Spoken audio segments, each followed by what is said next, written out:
Another week, another opportunity to turn the country around and really help people struggling right now.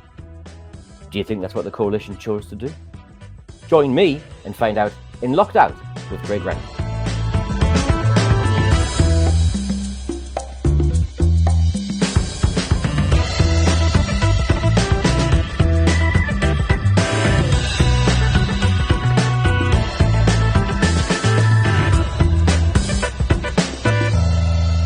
Kia ora koutou, and a warm welcome to episode 30 of Locked Out with Craig Renney.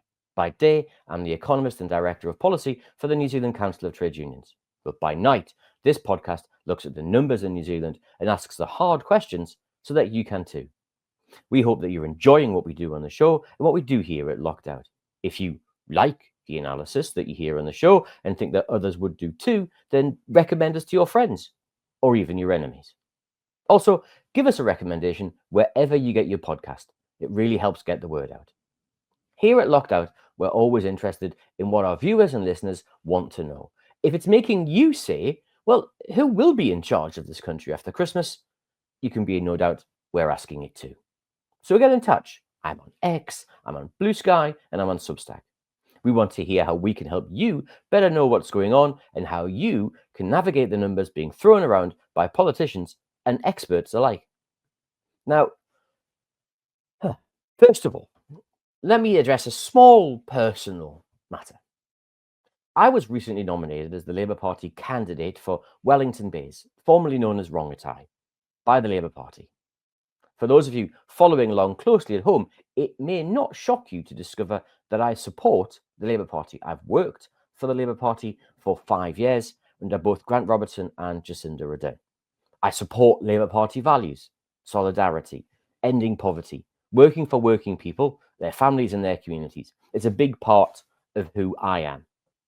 I also want to stand here in Wellington Bays because I live here.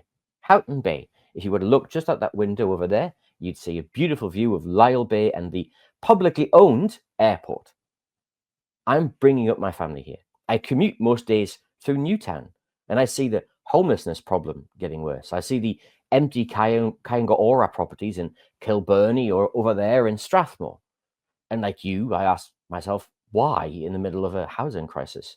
I see young people deciding to leave because it's simpler to leave New Zealand than to be able to try and live here in Wellington Bays. That's why I'm standing here. Now, some people have suggested online that I'm standing for some kind of petty point-scoring purpose against other parties. I can promise you the real reason is much, much simpler than that. It's that I live here. Now, being a candidate won't affect the analysis here or what I'm going to say. My job in this podcast is to give you, dear listener, an alternative viewpoint to that which might be doing the rounds in other forms of media. It's to arm you with the data and the evidence so that you can make your mind up and possibly help your friends better understand the real issues too. So that aside, let's start talking about one of the real issues that was mentioned and brought up last week and is still having real currency salience, to use a pretentious political term, this week. The big announcement of the National Party that if it was re-elected, it would change Kiwisaver settings. Now, normally anyone acquainted with National would currently be sucking their teeth and worried that here we go, we're braced for another cut in support for Kiwisaver and for savings. This coalition and the previous national governments have systematically reduced the levels of support and particular taxpayer support to Kiwisaver. It reduced contributions from 4 to 3%. It removed kickstart payments. We used to get $1,000 to start your Kiwisaver journey. It reduced the tax contributions that you received every year from more than $1,000 to now just $260. And that's, of course, on top of the reduced contributions to the New Zealand Superannuation Fund. During the Bill English period, the contributions to superannuation were suspended, and that is, according to the New Zealand Super Fund, estimated to have cost by 2022 $28.6 billion in lost money to the Crown to help pay for New Zealand Super in the future. But lo and behold, in what could only be described as a road to Damascus moment, we had Christopher Luxon promising to increase contributions from current 6%, it's planned to go to 8% over the next few years, up to 12%. If elected, National would make sure that our retirement savings, as they promised, would match those of Australia. Now, given that we do need to be making greater savings for the future, this is to be welcomed, right? Who could argue with that? Well, let's break down exactly what they mean, because it's not quite as straightforward as that good news would suggest. So let's just start with the truth. In Australia, which has globally one of the gold standard retirement savings vehicles anywhere in the world, there's 4.5 billion Australian dollars of retirement funds in Australia, half of which is invest in Australia, and which is helping to grow a stronger economy, helping to provide investment funds for firms and for government to build transport projects, to build other projects, because that money's chasing government debt and it's chasing public-private partnership opportunities. Now, here in Australia, retirement savings are 12%, but the comparison ends there. All 12% of the contribution of wages to Kiwisaver comes from the employer, and nothing comes from the employee. Now, that's great because people aren't being forced to choose between money today and money tomorrow. If you're on a very low income and someone says to you, you can have a theoretical promise of $100 when you're 65, or I can give you $50 today, this is a really straightforward choice for many, many people. They will take the $50 today. In fact, we have a pretentious term for it in economics. We call it the time value of money. Now, here in New Zealand, the proposal from the National Party is that employees are being asked to pay 6% and employers will be asked to pay 6%. And that creates all sorts of weird incentives. People on low incomes can't afford to pay that much, so they will choose to opt out of Kiwisaver altogether. That will make them worse off, not just now, but also in the future. Because, as Albert Einstein famously said, the most powerful force in the world isn't gravity, it's compound interest. And when someone opts out of Kiwisaver, as Bill English opted out of the New Zealand Super Fund, they lose all of the compound interest that accrues between now and the time they retire when they're 65. Secondly, because you're paying half the scheme yourself and your employer's paying half the scheme will be paid for by workers twice. They will pay in their increased contributions, which will go on every year until 2031, at little 0.5% increases every year.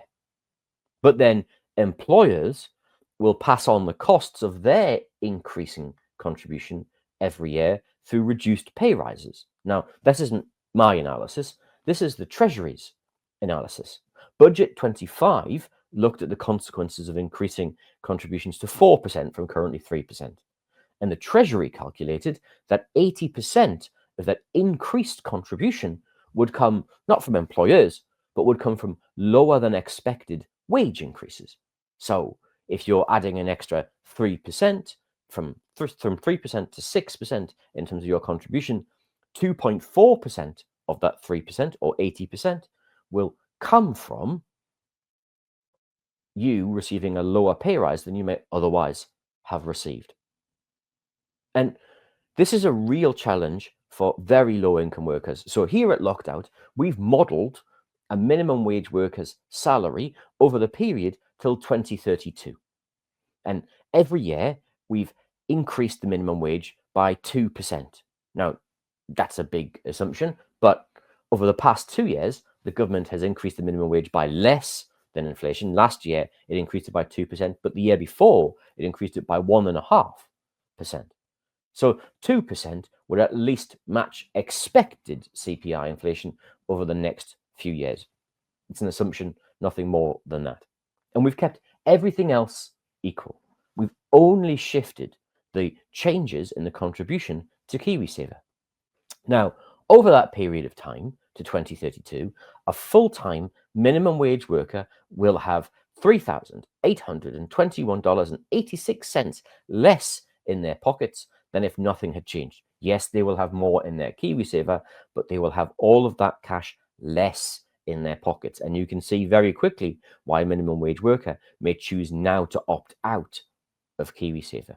In the last year, in the 2031-32 year, they are $1,122.96 worse off cash in hand, or $21.59 a week worse off as a consequence of these changes. Now, if we go back to the changes at the last budget, and we were to reverse those as well, that employee, again, by that end year, is now $7,279 worse off as a consequence of both the reduction in tax credits from the government and the increased contributions.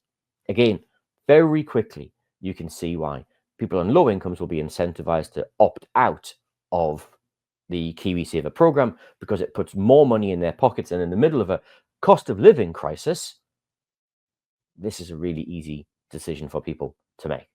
The future is better. Future Craig will deal with whatever the problem is, and future Craig is more handsome and capable than current Craig. And many people on minimum wage or on very low wages will choose just to take the cash today. Now, dear leader, after this, it just gets worse. So in New Zealand, unlike other jurisdictions, you can have a thing called a total remuneration package, what's called total REM for short. Now, total REM packages include both the employee and the employer contributions to Kiwisaver in your advertised pay. What that would mean is that your employer wouldn't pay anything as your contributions were going up because they were just coming from your pay. Your pay is your total remuneration. And so any increased contribution comes directly from your salary. You pay all of it twice. Total remuneration packages aren't legal in New Zealand, and so they will become increasingly popular for employers.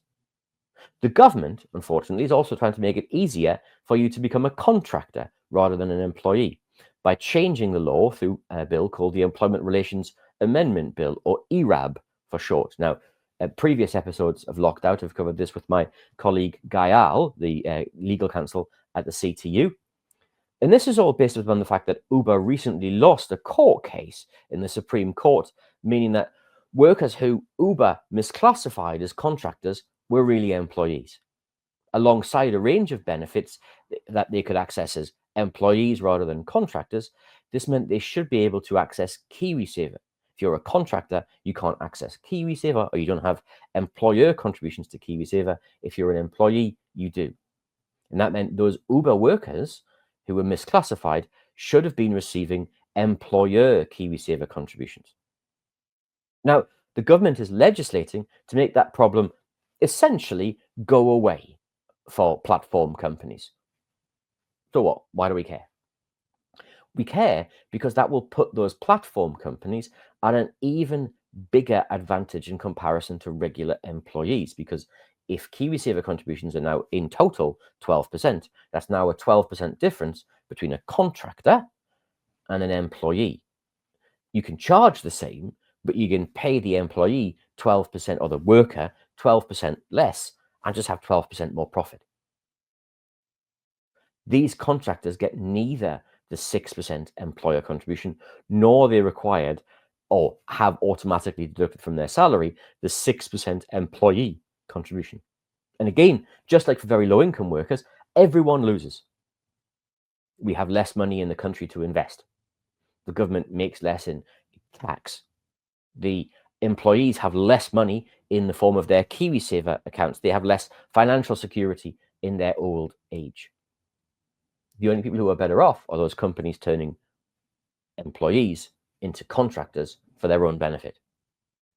Now, the government is also the largest employer in the country.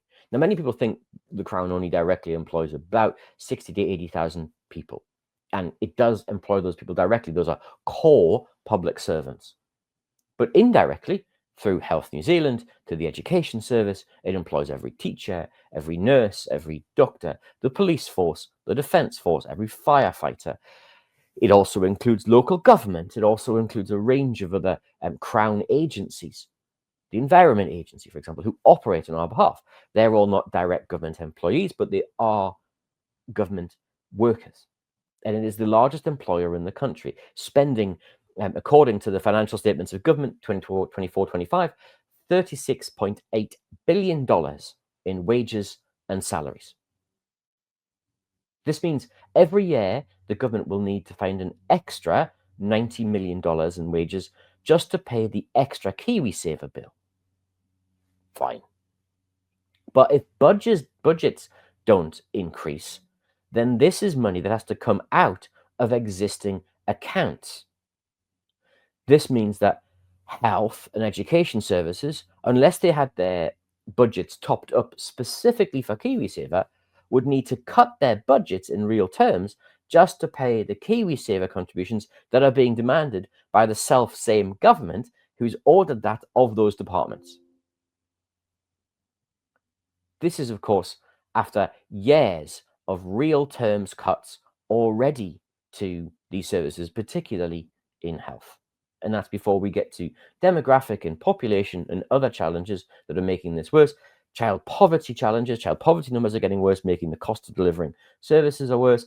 We now have 411,000 people who are in receipt of a main benefit in this country, which is a record, and 406,000 people who are underemployed in this country, meaning they want more work and can't get it, which often means they're now in receipt of supplementary benefits on top. Something has to give. And unfortunately, the government has signaled, and the National Party rather, has signaled an end, as in it wants to achieve a thing, but it hasn't signaled the means, how it's going to pay for it. And what looks increasingly likely is now that the way they're going to make people or make departments and agencies pay for it is to force them to eat their own costs, which then forces them into a highly invidious position of having to deliver services or pay the Kiwisaver contributions that their own government has demanded that they do. So to sum all of this up, we do need to save more money for retirement. Now, this money can help us both in the short run and in the long run. In the long run, it helps provide money for investments in New Zealand today. If we go to Australia, we can see why they have nice things, because they have money chasing every opportunity to be spent. Here in New Zealand, we don't. More than 80% of the more than $100 billion we have saved in Kiwisaver is invested straight overseas. So that money is invested here, and this money isn't helping to grow the economy. We do need that saving, because we do know we have more people who will be living for longer. We have an increasingly elderly population. We do need to set more money aside. But the National Party has chosen to do it in a way that is possibly the most regressive way possible. The people who benefit from this are those who are themselves already saving. If you're saving 6% already, you will now get a bigger contribution from your employer for exactly the same thing. It will benefit the banks, because the banks will now have more money to manage, because the majority of our Kiwisavers are with the big four banks, and they will be able to charge more fees, because the fees are a percentage of how much money you've set aside. So they will make more profit, and that will mean more profit leaving New Zealand and heading to Australia. It does nothing to help protect the existing New Zealand superannuation scheme or protect the New Zealand Super Fund, both of which are under threat from National. There is a real risk that these changes will mean that fewer people will save, especially those on very low incomes, and they lose out on all of that compound interest. There is a risk that more people are forced into contracting or total remuneration arrangements. There's a risk that the government passes this on in the form of cuts to public services. This isn't progress. This isn't helping us tackle any problems. This is simply making the existing problems worse. And finally, we are still a consumer economy, much as we might not like to think that we are in New Zealand. We still make money by selling things to each other and by consuming goods and services. If you take away 0.5% of wages every year for the next few years, and you don't make government investments at the same time, you are simply withdrawing 0.5% of consumption from wages every year, which then flows through to reduced GDP, which then flows through to reduced job opportunities, which then flows through to reduced wages. Reduced wages then flows through to reduced Kiwisaver contributions. We all lose.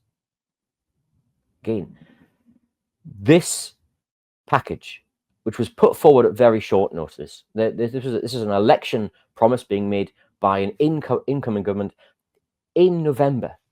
It doesn't need to be making these promises today, but it chose to do so. And it's very hard to not draw a line between the current challenges being faced by the Prime Minister, Christopher Luxon, by the current challenges to his leadership, and him wanting to make a statement, him wanting to make a promise, and to make it seem as if they were fresh and vital and he was still the leader for the country. And the reason I put that out is not for political ends.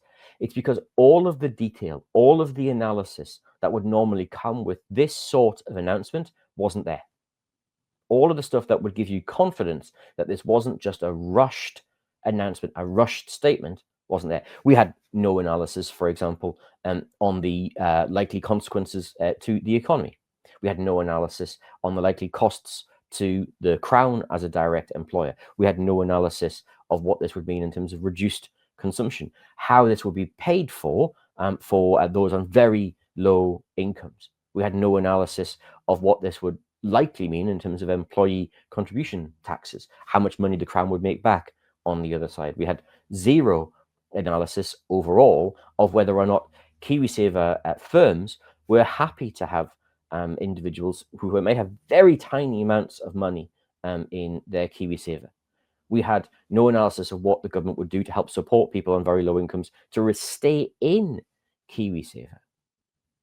All of this sort of stuff suggests, and I've done this on the other side, a political announcement rushed out to support a leader who faces challenges rather than a well thought through Kiwisaver scheme. And if you want to see how that really would work in the world, go to Australia. The government, Christopher Luxon was right to point to Australia as a successful country in terms of its superannuation scheme. What is being promised here isn't what's happening in Australia. What's being promised here is the same level of savings as in Australia, but with none of the features or benefits of the Australian scheme, with none of the features that you might otherwise see that would deliver that great superannuation scheme. What we saw instead was a slogan rather than progress. This isn't progress, and it's certainly not getting the country back on track.